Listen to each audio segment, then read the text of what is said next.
नमस्कार, बहुत स्वागत आप सभी का जी मध्य प्रदेश छत्तीसगढ़ देख रहे हैं आप। मैं हूं आपके साथ कोमल गंगवार। आज देश अपना 79वां स्वतंत्रता दिवस मना रहा है और प्रधानमंत्री नरेंद्र मोदी ने लगातार 12वीं बार लाल किले से तिरंगा फहराया और देश को संबोधित किया। इस दौरान उन्होंने पाकिस्तान को कड़ी चेतावनी दे डाली और कहा कि अब न्यूक्लियर ब्लैकमेल नहीं सहा जा सकता। आरएसएस की तारीफ की और दिवाली के मौके पर देशवासियों को बड़ा तोहफा देने की बात कही है। इसके अलावा पीएम मोदी ने घुसपैठियों को लेकर भी जिक्र किया है।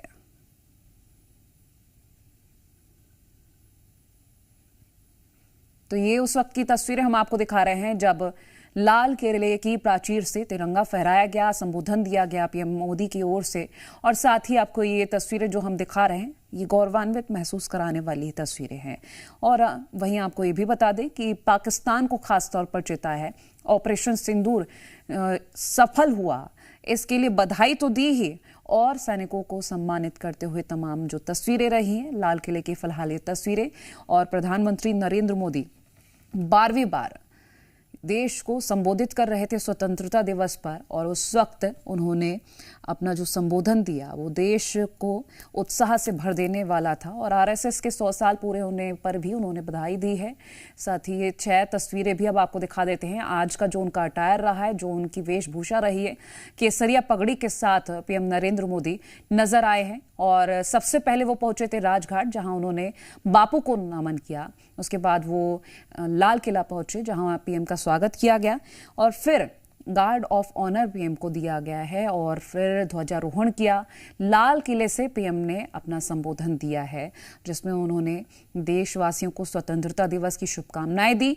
आगे क्या क्या किया जाएगा वो रणनीति के कुछ हिंट्स दिए। साथ ही उन्होंने अब ये कुछ और तस्वीरें हम आपको दिखा देते हैं। ये 12 कैमरे हैं जिनकी तस्वीर आप देख रहे हैं।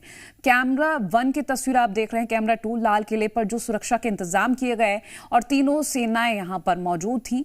और कैमरा 3 देख रहे हैं आप, कैमरा 4 देख रहे हैं, कैमरा 5 और ये 12 कैमरे हैं जिनकी अलग अलग तस्वीरें जो आप देख रहे हैं। आप इसमें वो झलकियां देख रहे हैं जो आज के दिन को बेहद खास बना रहे हैं। ऑपरेशन सिंदूर जो कि एक सफल ऑपरेशन रहा, पाकिस्तान को घुटनों पर ले आया भारत, उसकी शुभकामनाएं देते नजर आया, उसका जिक्र किया। कैमरा 8 हम जो आपको तस्वीरें दिखा रहे हैं और वहीं आपको वो भी तस्वीरें दिखा रहे हैं जहां तीनों सेनाएं नजर आ रही हैं एक साथ। दुश्मनों ने ये कोशिश जारी रखी। हमारी सेना तय करेगी, सेना की शर्तों पर, सेना जो समय निर्धारित करे उस समय पर, सेना जो तौर तरीके तय करे उस तौर तरीके से, सेना जो लक्ष्य तय करे उस लक्ष्य को अब हम अमल में ला करके रहने वाले हैं। मेरे प्यारे देशवासियों,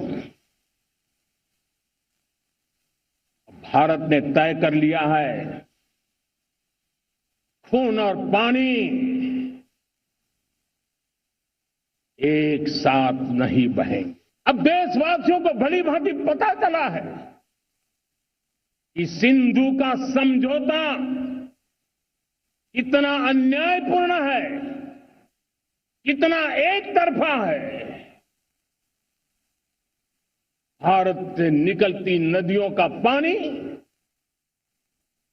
दुश्मनों के खेत को सींच रहा है और मेरे देश के किसान, मेरे देश की धरती पानी के बिना प्यासी है।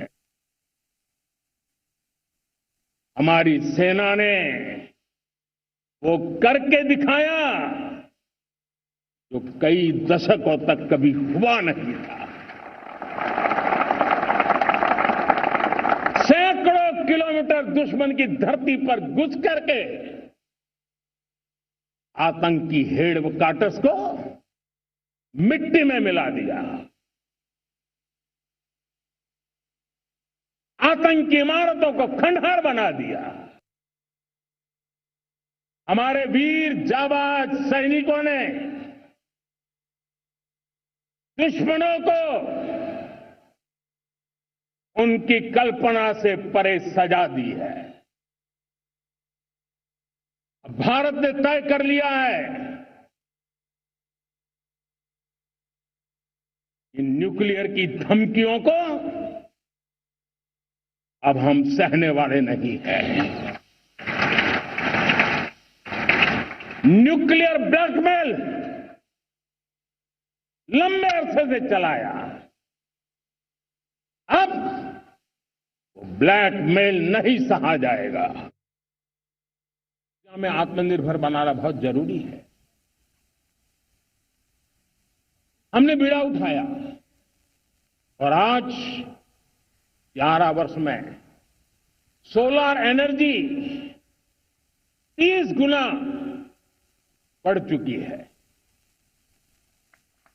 हम नए नए डैम बना रहे हैं ताकि हाइड्रो का विस्तार हो और हमें क्लीन एनर्जी की उपलब्ध हो। न्यूक्लियर एनर्जी में 10 नए न्यूक्लियर रिएक्टर तेजी से काम कर रहे हैं। 2047 तक, जो कि हमने विकसित भारत का लक्ष्य तय किया है, जब देश की आजादी के 100 साल होंगे, हम परमाणु ऊर्जा क्षमता 10 गुना से भी अधिक बढ़ाने का संकल्प लेकर के आगे बढ़ रहे हैं। एनर्जी का सेक्टर हो, इंडस्ट्री का सेक्टर हो, रक्षा क्षेत्र हो, टेक्नोलॉजी के हर क्षेत्र हो, आज क्रिटिकल मिनरल्स की टेक्नोलॉजी के अंदर बहुत अहम भूमिका है और इसलिए नेशनल क्रिटिकल मिशन हमने लॉन्च किया है। 1200 से अधिक स्थानों पर खोज का अभियान चल रहा है और हम क्रिटिकल मिनरल में भी आत्मनिर्भर बनने की दिशा में आगे बढ़ रहे हैं।